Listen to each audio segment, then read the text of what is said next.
With so many choices in an ever-changing world, how do you decide about missions, school, work, family, and church responsibilities? One of my students in a class, after we had discussed the choices that young people face today, she responded in frustration, "I just wish somebody would tell me what to do."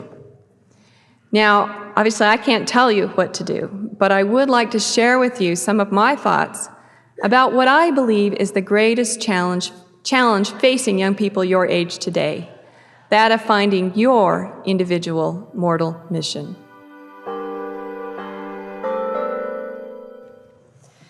Last week on July 24th, we honored the pioneers as we celebrated the 150th anniversary of their arrival in the Salt Lake Valley. It is now 1997, and the future is ahead of us, President Hinckley proclaimed last April at General Conference. He noted that great things were expected of the pioneers, and that great things are now expected of us. He said that we now have, quote, "an overwhelming challenge to go on and build the kingdom of God. We must grasp the torch and run the race," end quote. The path our pioneer mothers and fathers walked was trying, and many lost their lives along the way. They walked with faith and sacrifice as they journeyed to Zion. Their way was difficult, and I hear many of us today say that we don't think we would have made it had we lived back then. Once the first saints arrived in the valley, many followed. Their travels were unique, but the path was marked, the direction known. Today, I believe that our task is in many ways as arduous as that of the early saints. The path we walk, however, is not a physical trail broken through frontier lands. It is a personal path that we must each find and follow. Our challenge today is not only to survive the journey, but to first find the trail. Elder M. Russard Ballard in April conference explained that, quote, "It was hard to walk across a continent, to establish a new home in a dry western desert.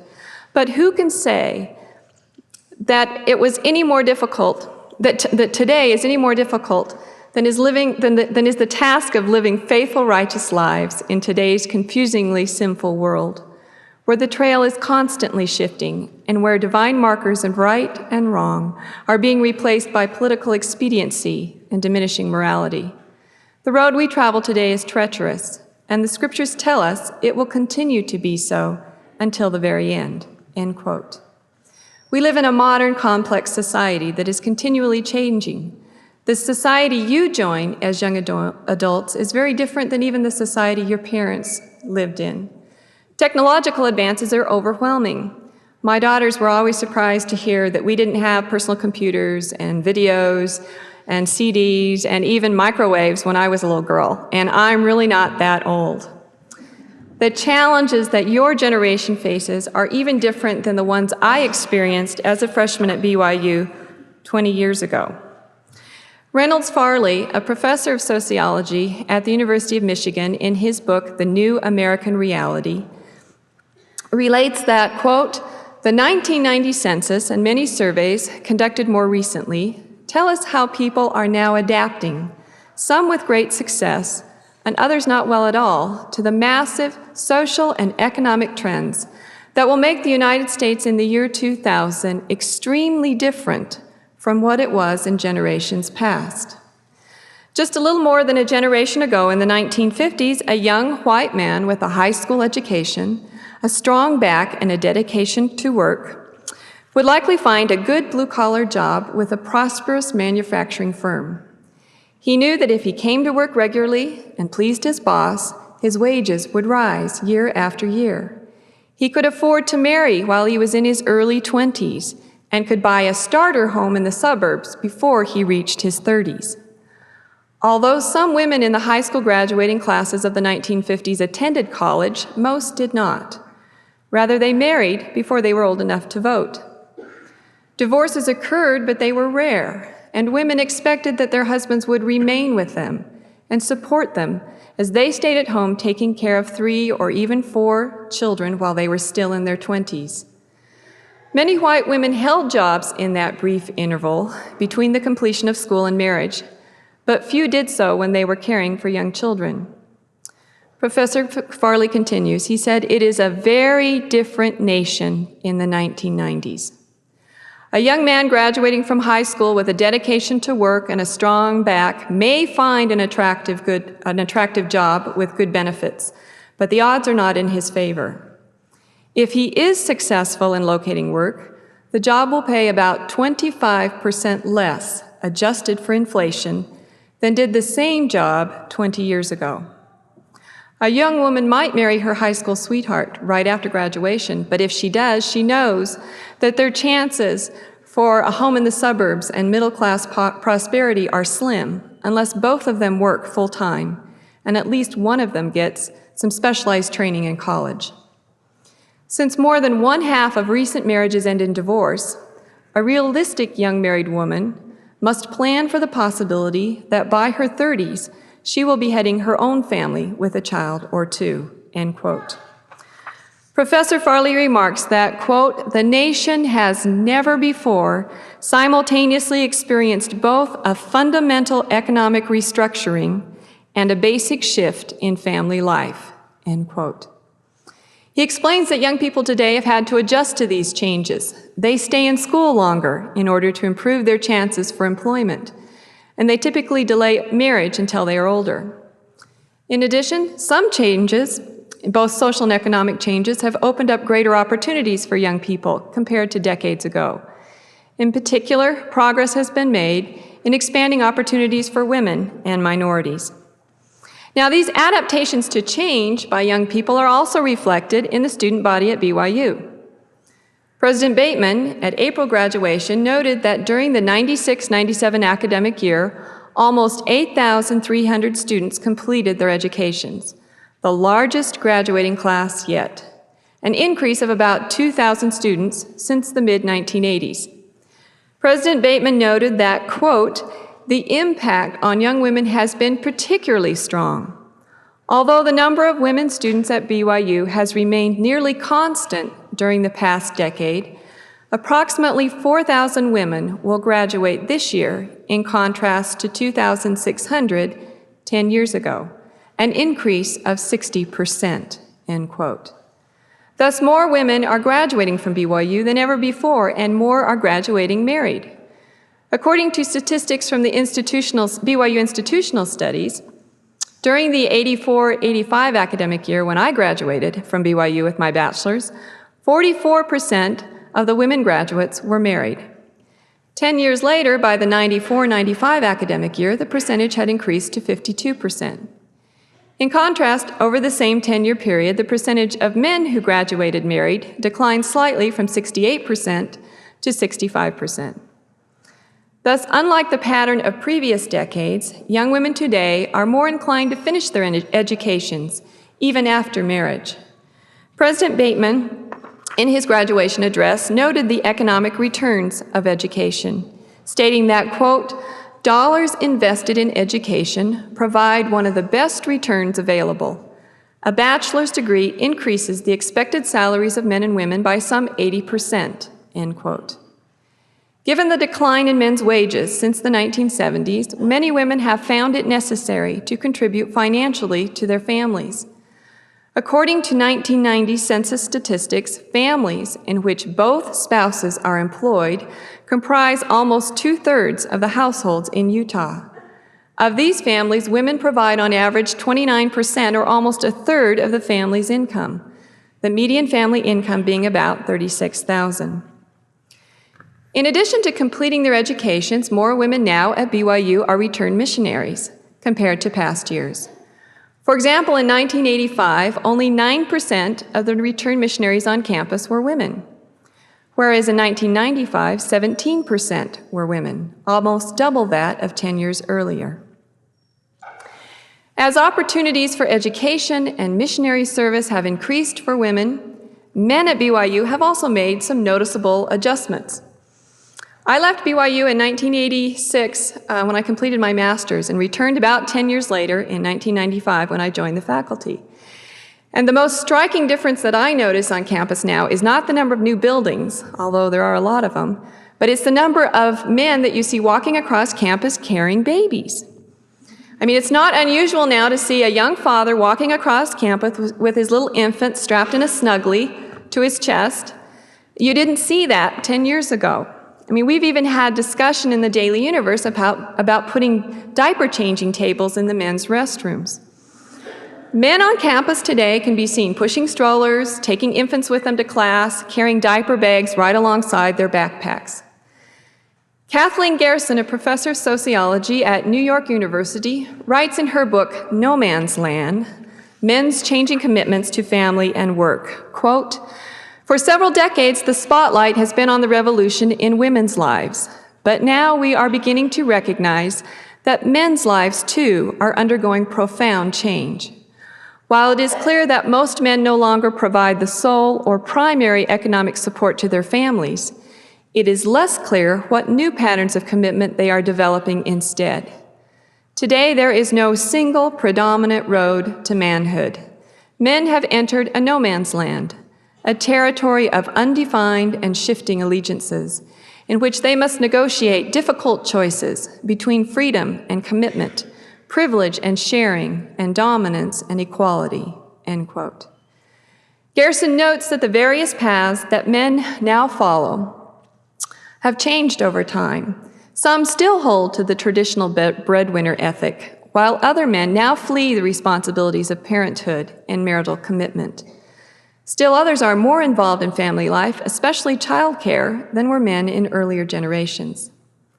Thus, you have choices today that are very different from even the choices your parents had a few decades ago.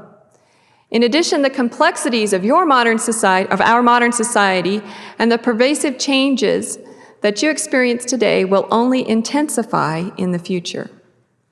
The course you must navigate is not a wilderness trek like that of the pioneers, but an individual path that each of you must blaze, as Elder Ballard noted, in a confusingly sinful world.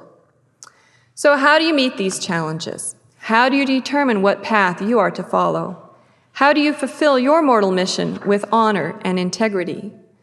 With so many choices in an ever-changing world, how do you decide about missions, school, work, family, and church responsibilities? One of my students in a class, after we had discussed the choices that young people face today, she responded in frustration, "I just wish somebody would tell me what to do." Now, obviously I can't tell you what to do, but I would like to share with you some of my thoughts about what I believe is the greatest challenge facing young people your age today, that of finding your individual mortal mission. I believe that each of us has a unique and significant mission to fulfill in this life. Elder H. Burke Peterson, in an address to the youth of the church, said, quote, "Do you think for a moment that Heavenly Father would have sent one of his children to this earth by accident, without the possibility of a significant work to perform? You were preserved to come to the earth in this time for a special purpose, not just a few of you, but all of you. There are things for each of you to do that no one else can do as well as you. If you do not prepare to do them, they will not be done. Your mission is unique and distinctive for you. If you will let him, I testify that our Father in heaven will walk with you through the journey of life and inspire you to know your special purpose here." End quote. If you will let him, I believe that is the key to our finding the path we must follow in this life. What is required of us to find our purpose and complete our journey was also required of the early saints: faith. William Clayton, who authored the words to Come, Come Ye Saints, in a letter from Commerce wrote, quote, "If you will be faithful, you have nothing to fear from the journey. The Lord will take care of his saints," end quote. Faith must be our mainstay, for it will reveal to us the purposes and the mysteries that God holds for each of us. It is our faith that will allow us to put our trust in the Lord and know that he will fulfill his promises. But if we're going to walk by faith and let the Lord inspire us as to our purpose in life, there are two traps in particular that we must avoid. As we reach to take the Lord's hand, we must first let go of two things: our will and our pride. Because of our agency, we must choose to subject our will to that of the Father and to give him the glory. As we step out of our boat and onto the water, we must have faith. These two traps are interconnected, for we must be willing to give up our pride in order to subject ourselves to the will of the Father. These traps ensnare us when we attempt to tell the Lord what we will or will not do. For example, we are each raised in a family and community environment in which we learn particular traditions or roles. Many times, because of the unique culture within which we are raised, we limit the possible paths down which the Lord can direct us by just assuming that we will follow certain roles, thus not considering other possibilities. In this way, we tell the Lord what we will or will not do. We must be willing to look beyond our own cultural stereotypes or our own limited perceptions of the world in order to see the opportunities the Lord has for us. Peter, when the Lord directed him to take the gospel to the Gentiles, had to look beyond his cultural biases in order to understand and fulfill this important mission. The scriptures tell us that Peter went upon the housetop to pray, and there he had a vision. He saw a sheet let down to the earth on which were all manner of four-footed animals, wild beasts, creeping things, and fowls of the air. And the Lord told Peter to kill and eat. But Peter said, "Not so, Lord," for he had never eaten anything that was unclean or common. And the voice of the Lord told him a second time, "What God hath cleansed, that call not thou common." After the vision ended, Peter was uncertain as to its meaning. Acting in faith without a full understanding of the Lord's purposes, Peter followed the Spirit's direction and went to the home of Cornelius, a Gentile. He told Cornelius that it was unlawful for a Jew to keep company with a Gentile, but that God has shown him, as he now realized, that he should not call any man common or unclean. Because of social norms, Peter's first reaction was repulsion of the Lord's request, but his faith allowed him to subject his will to that of the Lord's and fulfill his mission in building the kingdom. Like Peter, we also may receive inspiration that seems contrary to our traditions or social norms. I was a teenager in the 1970s, and I shared certain biases about sister missionaries. I decided very early when I was young that I would never go on a mission. It wasn't until I went to BYU and met other young women who were preparing for missionary service that I realized that my stereotypes were unfounded and that I was limiting my opportunities for growth. After prayerful consideration, and on my knees to the Lord confirmed to me that I should serve a mission. And this is a great blessing that continues in my life. To let the Lord guide us, we first must let go of our biases or false traditions as we conform our will to the Lord's. In addition, we sometimes disregard options in life because we question our own ability to succeed. Instead of telling the Lord what we will not do, we tell him what we cannot do. At times, the Lord can prompt us to follow a certain path, and we must have the faith to overcome our weaknesses and do the Lord's will. One of our graduate students in sociology related to me her experience in applying to our PhD program, which I share with her permission. Jill said that she was at a point in her life when she was trying to decide what to do next. She was considering various options. One day, as she was walking across campus, she received the inspiration that she should apply to the PhD program in sociology. She was surprised by this because her training and her work previous to that had been in social work, and she had no background in sociology. Despite her doubts, she applied to the program and was accepted, but she continued to question her ability to succeed. During her first year in the graduate program, she sought and received 3 priesthood blessings regarding her decision. And each time the priesthood mouthpiece confirmed to her that indeed she was doing what the Lord wanted her to do. But she continued to question her ability to succeed in her classes. Finally, after the 3rd blessing, her roommate gave her some wise counsel. Jill said, "I told her that I was having a hard time with statistics again, and I expected her to console me as she had always done in the past. I told her about the blessing that I had received from the bishop a few weeks before. My roommate said, 'Don't you trust God?' 'Well, of course I do,' was Jill's reply. 'No, you don't,' her roommate responded. 'You don't understand,' Jill said. 'I trust God, I just don't trust myself.' 'Then you don't trust God,' her roommate told her. If you trusted God, you would believe him when he says you can do statistics or anything else in this program. Jill said, I knew she was right, but now I was faced with a real dilemma.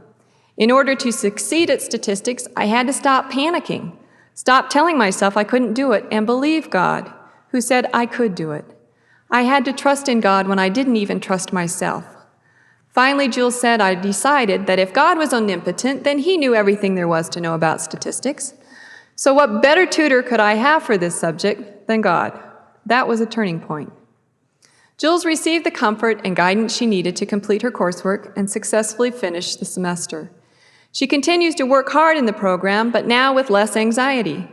She knows that through hard work she can succeed because she's doing what the Lord wants her to do, and she has faith in him. We must trust the Lord and know, as Nephi said, that he gives no command without preparing a way for us to succeed. The Lord has his own purposes, and they often do not match ours. We must look beyond our personal weaknesses and our biases as we seek and follow his guidance. Be careful about telling the Lord what you will not do or what you cannot do. Now, we also need to be careful about telling the Lord what we will do.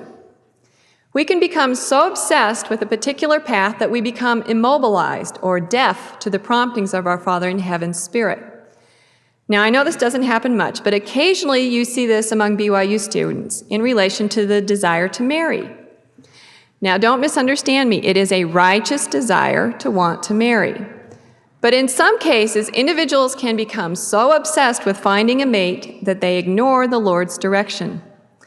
Some of you might be familiar with the Calvin Grandal cartoon in his book, Freeway to Perfection, where there's this very proper young woman sitting on the edge of her bed, and behind her there are 3 huge pieces of paper. And the first one says, daily goals, number 1, get married. The second one says, weekly goals, number 1, get married. And the third one says, monthly, yearly goals, number 1, get married. Now, I recognize that the anxiety over finding a mate begins early in life. It's part of our socialization, especially as women. My daughter Mary, when she was 5 years old, she came to me once and she said, Mom, what happens if there aren't enough boys for all the girls to marry when they grow up? I thought, she's 5 years old and she's already worried about the sex ratio imbalance. But I could tell she was thinking about it really hard, and all of a sudden her eyes lit up and she said, I know. She said, if there aren't enough boys for all the girls to marry, they can marry wolves. So see, you have other options. I think she'd been watching a little too much Beauty and the Beast.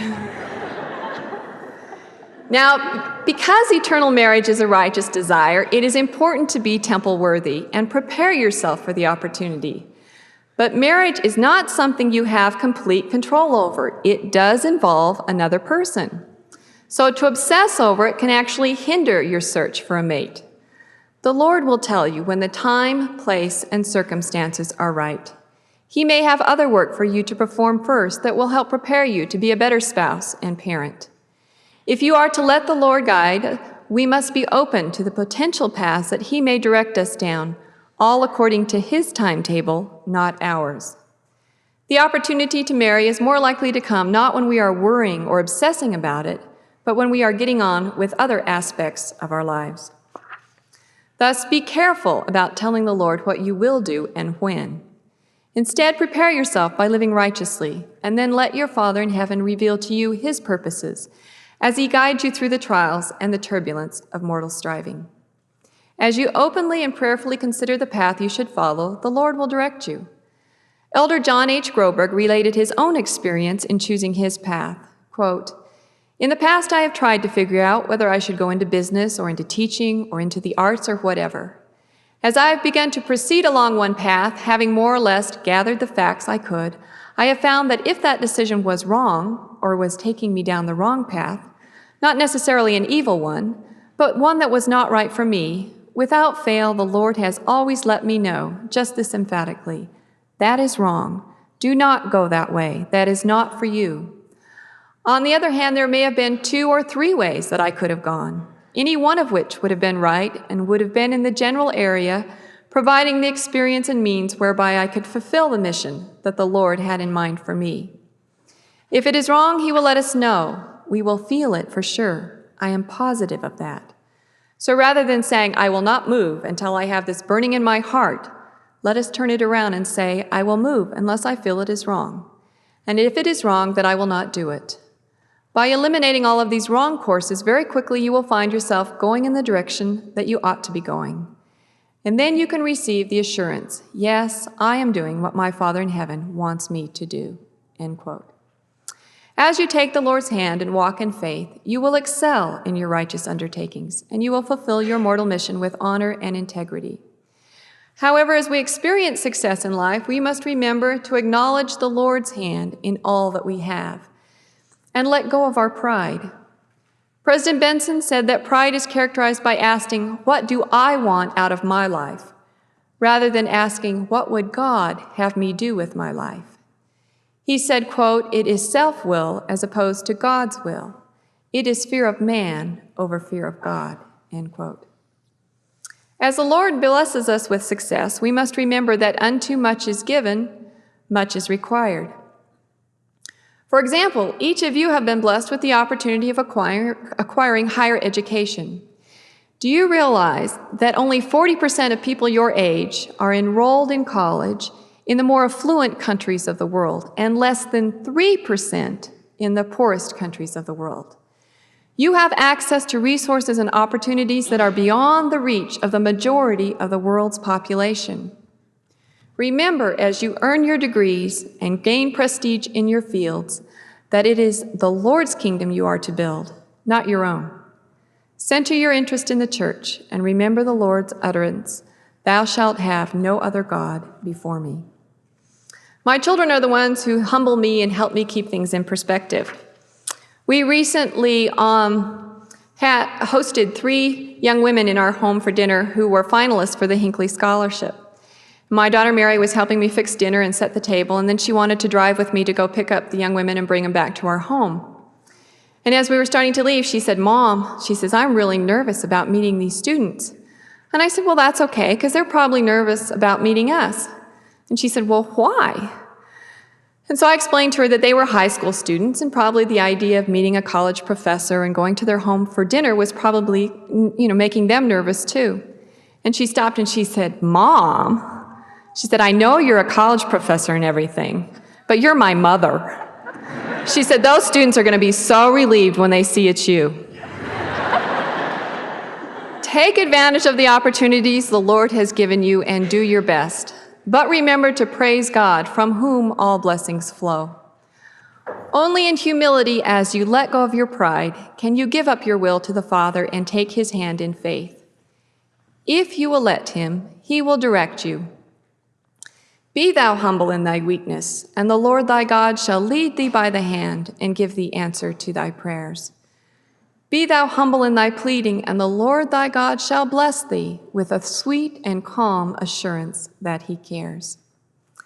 Elder Groberg suggests that we each, quote, reaffirm in our lives the importance of at least 3 things. First, that God our Father in heaven does have a specific mission for all of us to fulfill and perform while we are here upon this earth. Second, that we can here and now in this life discover what that mission is. And third, that with his help, we can fulfill that mission and know and have assurance here and now in this life that we are doing that which is pleasing to our Father in heaven. These are all very important concepts, and they are all true, end quote. Remember, too, that each mission is unique. I had the opportunity as a youth at a youth conference to speak with Sister Ruth Funk, who was the former General Young Women's President. And she told me something that greatly influenced my life. She said, the Lord wants us all to return to him, but not in a straight line. Although we all must keep the commandments and receive the saving ordinances, the individual paths we follow and the decisions we make regarding school, work, and family will be individual. As Elder Peterson said, quote, there are things for each of you to do that no one else can do as well as you, end quote. That's why we can't judge each other. It would do us all good to remember the popular Utah Creed that was stitched as a reminder in a sampler by a convert to the church in 1860. And in this little sampler it says, the Mormon Creed is to mind your own business. We need to support each other, although our paths may be different. Some of you will follow traditional paths. Others will be called to blaze new trails. As long as you are doing what the Lord requires of you, you have nothing to fear from the journey. One of the greatest examples we have of someone who has humbly sought the Lord's guidance in fulfilling his mortal mission is President Hinckley. Sister Sherry Eldew, in the preface to her biography of President Hinckley, writes of one of her early meetings with the prophet. She met with him after he had read about the first third of the manuscript. And after a long pause, he looked at her and he said, "I am sick, sick, sick of reading about Gordon Hinckley." He said, "There is just too much about Gordon Hinckley in this manuscript." Sister Dew said she thought, well, just whom should I write about in your biography? But she couldn't think of a respectful way to say it, so she kept quiet. Then she received a mini sermon from the prophet. He said, "Adulation is poison."